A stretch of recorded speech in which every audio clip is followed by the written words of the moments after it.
Good morning दोस्तों। यहाँ पे देखिए कोशिका किसे कहते हैं। कोशिका को जीवन की सबसे छोटी बुनियादी इकाई के रूप में परिभाषित किया गया है। सबसे छोटी और बुनियादी इकाई के रूप में परिभाषित किया गया है जो जीवन की सभी प्रक्रियाओं के लिए जिम्मेदार होता है। इससे कुछ पॉइंट आपकी हैं। कोशिका सभी जीवित प्राणियों की संरचनात्मक, कार्यात्मक और जैविक इकाई है। इसमें प्रायः स्वतः जनन की क्षमता होती है। कोशिका सिद्धांत स्लाइडेन तथा स्वान ने दिया था। कोशिका सिद्धांत किसने दिया था? स्लाइडेन और स्वान ने दिया था। प्रत्येक कोशिका में एक तरल पदार्थ होता है। प्रत्येक कोशिका में क्या होता है? एक तरल पदार्थ होता है जिसे हम कोशिका द्रव्य बोलते हैं। ये देखिए, ये वाली जो है आपकी टोटल क्या है? कोशिका, ये सेल मेम्ब्रेन। ये देखिए, ये पॉइंट आपकी दिया गया है। ये पॉइंट, इसमें डीएनए है। इस तरह से लाइसोसोम, ये ग्रीन वाला लाइसोसोम हो गया। राइबोसोम, ये छोटा छोटा जो है ये राइबोसोम हो गया। माइटोकॉन्ड्रिया आपकी, ये जो रेड कलर की है ये माइटोकॉन्ड्रिया आपको हो गई।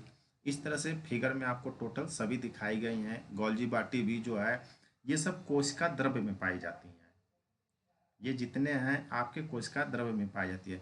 न्यूक्लियस में क्या होते हैं? न्यूक्लियस में डीएनए पाई जाती है।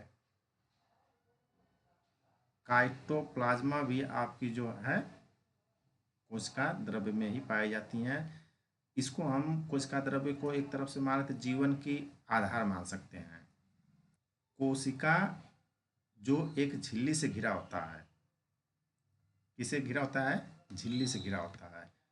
कोशिका द्रव्य में प्रोटीन, न्यूक्लिक एसिड और लिपिड जैसे जैव अणु मौजूद होते हैं। क्या मौजूद होते हैं? लिपिड जैसे जैव अणु भी उसमें मौजूद होते हैं। कोशिका की खोज किसने की थी? रॉबर्ट हुक ने। कब? 1665 ईस्वी में की थी।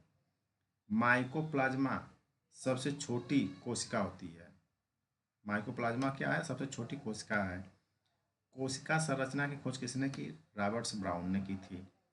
क्रेब्स चक्र की खोज हैसन क्राइप्स ने की थी। कब की थी?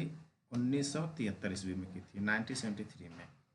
क्रेब्स चक्र की खोज हैंस क्रेब्स ने की थी। यह चक्र कोशिका के माइटोकॉन्ड्रिया में संपन्न होता है। यह चक्र कहाँ संपन्न होता है? कोशिका के माइटोकॉन्ड्रिया में संपन्न होता है।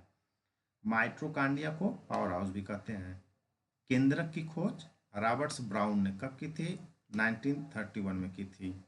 डीएनए की खोज फ्रीडरिश मिशर ने 1869 में की थी।